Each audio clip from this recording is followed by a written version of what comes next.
it is Farm Machinery Show week. So we are here a day early. Today is Tuesday, and gonna do a little walkthrough, or attempt to, before the show actually opens.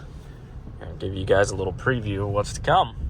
Looks like AGCO is coming on strong. Last year, there was a red combine right there. Now there's a red sprayer and a green combine. So, you know, John Deere's got to keep up somehow, I suppose.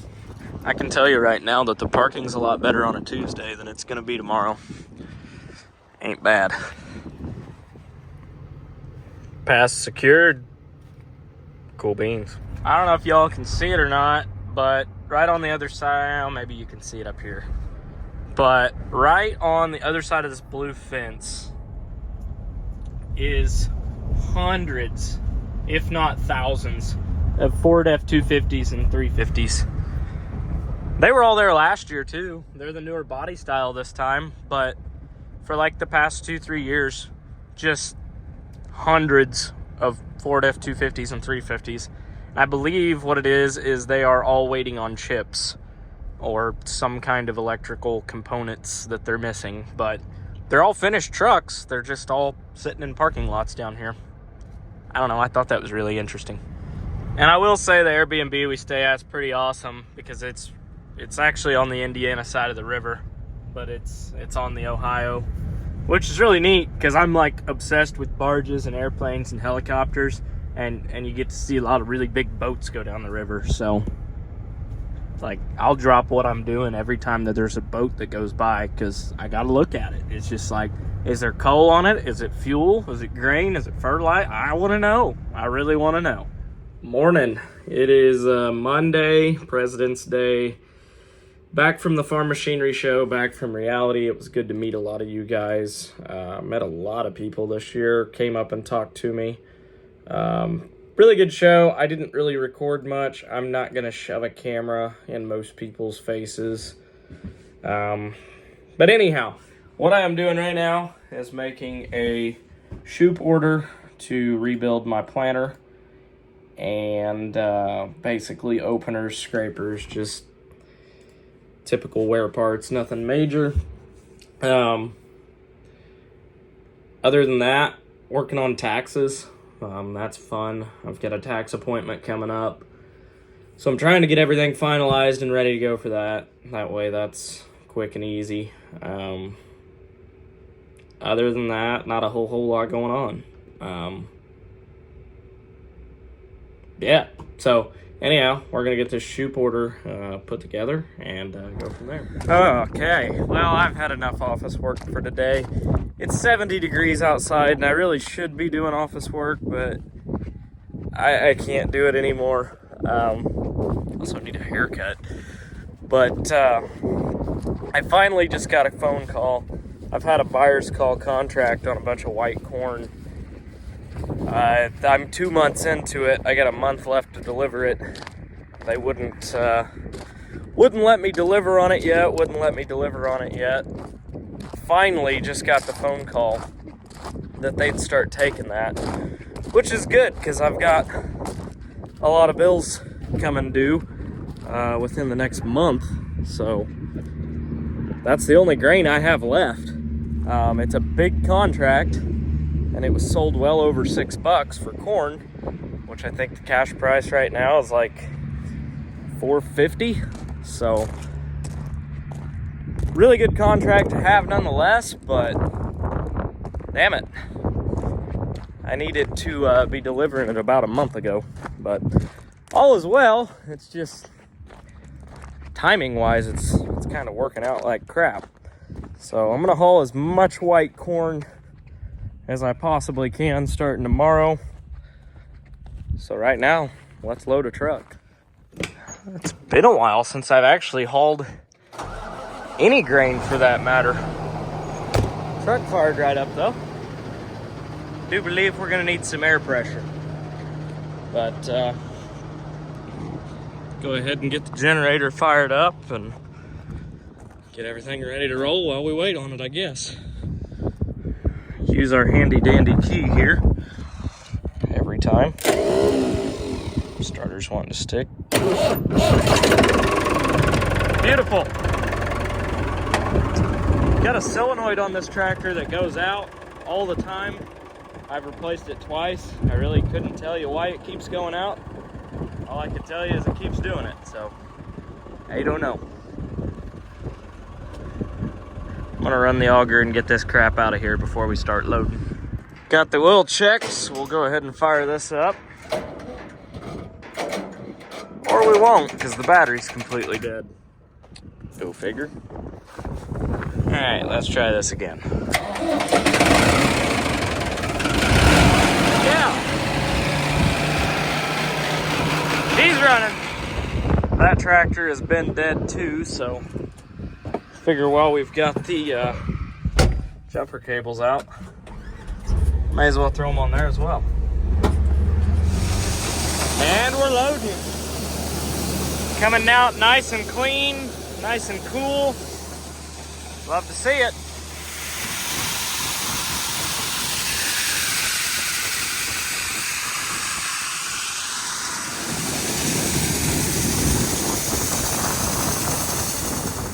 Truck is loaded. Now will the tractor start? I do think, just because I like this seat, I'm going to take this seat out of this tractor since I'm selling it and put the seat in the other Steiger that I'm keeping. Fired right up. Cool. But yeah, I'd like to take this seat out because it's a new seat. There's nothing wrong with the seat in the other tractor. I just like this one more. So I'm probably going to swap them. It is 67 degrees outside, so we're going to get some vitamin D here, get some sunshine in the shop, and get this rig serviced.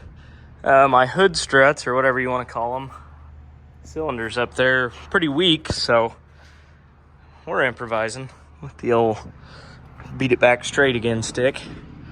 But most of these filters on this tractor are actually canister filters, and I can already see somebody's rounded that off before, so I'm sure that's going to be fun.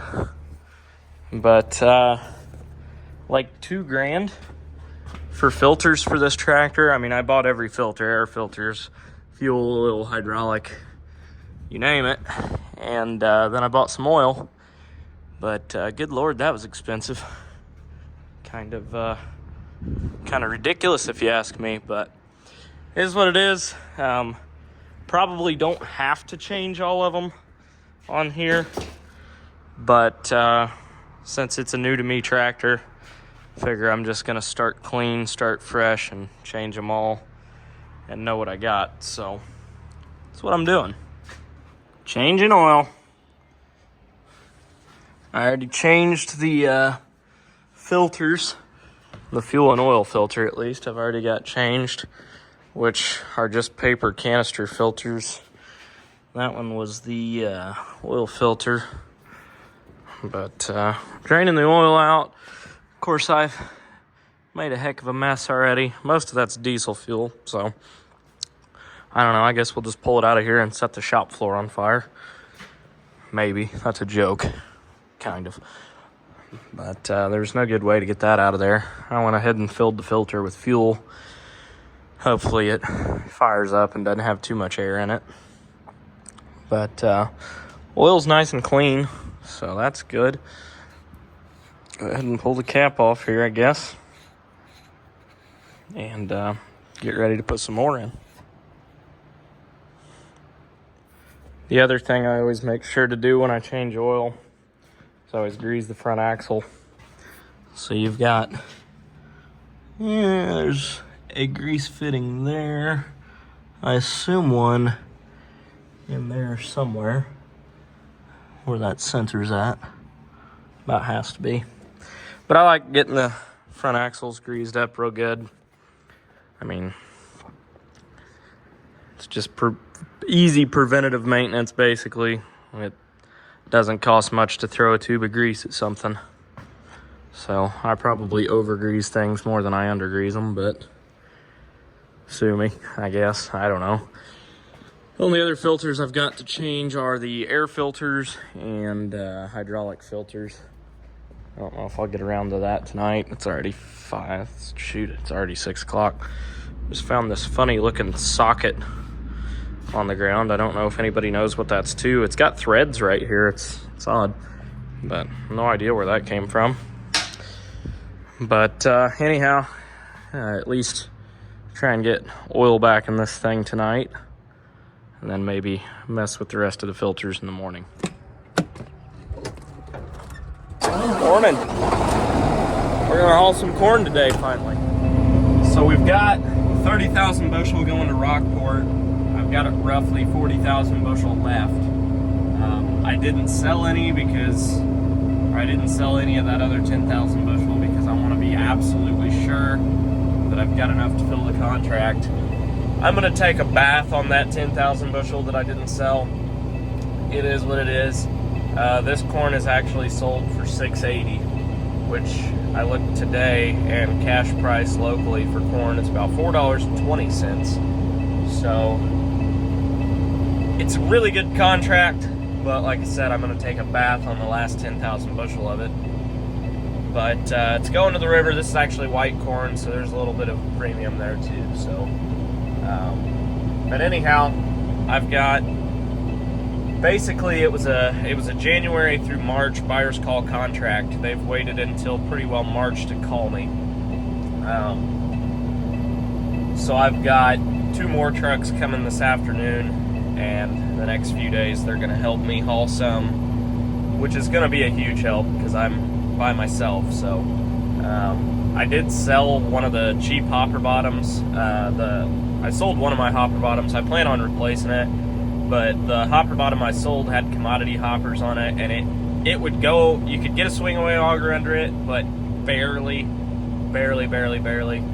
So I decided to get rid of that, and I'm going to buy one with ag hoppers, and kind of looking for one with a automatic tarp or power tarp, whatever you want to call it. Not a necessity, but I've always thought that'd be nice to have. But anyhow, truck's pretty well aired up, so we're going to hit the road. Well, this is actually my first time at Rockport ADM with a truck, so here goes nothing, I guess.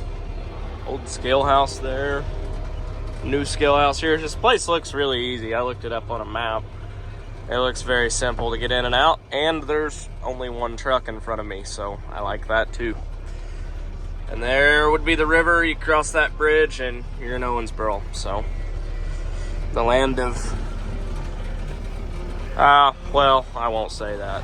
Well, I already made them laugh today because I didn't have a card for this place, so I went up there and they asked whose name I wanted on the card, and I said I don't really care. And they're like, no, I mean, who's the grain for? And I'm like, oh yeah, it's definitely for me. Definitely pay me, not somebody else. So to dump one we go, and there's a little bit of a line here, but it didn't look too terribly bad. So see how long it takes us. Everybody to my right is dumping yellow corn, so I've only got one truck in front of me, so I think we can handle that. Loading barges. You can see one sitting right there. If you look down there, you can see the conveyors coming across the road here. That's the power plant down here by Rockport, and there is an ungodly amount of coal there. All just to make some clouds in the sky. Always thought it was cool how clouds were made. We mine coal just to make them.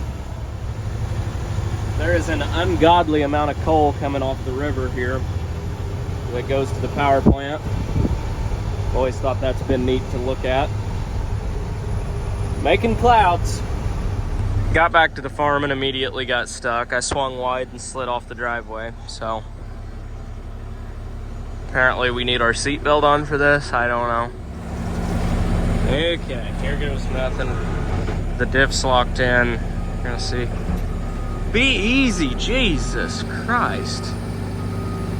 Okay, yeah, we're moving. I've kind of forgotten how much these bins suck. These little ones have 6-inch unloads and they're slow as smoke, but then I've got the 10-inch U-troughs in the new ones, so I can load a truck in about less than 10 minutes really on the new bins, but these it takes about at least 40 minutes usually, so it sucks, but they're paid for, and the new ones aren't, so I guess that's the nice thing about them. I'd say that's full enough. Probably. It's a short trailer, so it's actually, if it was a long trailer, yeah, that'd be 100,000 pounds. This will probably be a little tick over 80, I'm guessing. So, still within our 5% we're allowed. Got the truck loaded, getting ready to take off, and I got a phone call that Shoop order that I made just the other day.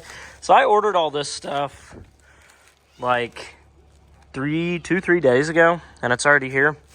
But that's what $6,500 worth of planter parts looks like in a cardboard box. We'll get to that another day, though. It's openers, scrapers, seed meter brushes, not a whole lot there. So today would be a great day to have the planter out and unfolded, because unfortunately my shop isn't really that big, and having a 24-row, there's not a lot of room to work on it in there, but there is room outside, so that's probably where I'm going to do it, is just right out here in the gravel lot. But anyhow, we're going to hit the road. We're loaded, and I got 2 more trucks coming this afternoon to get filled up too. So it's about an hour down, hour back to get corn to where we're going. So we'll be back in a couple hours to load another, I guess.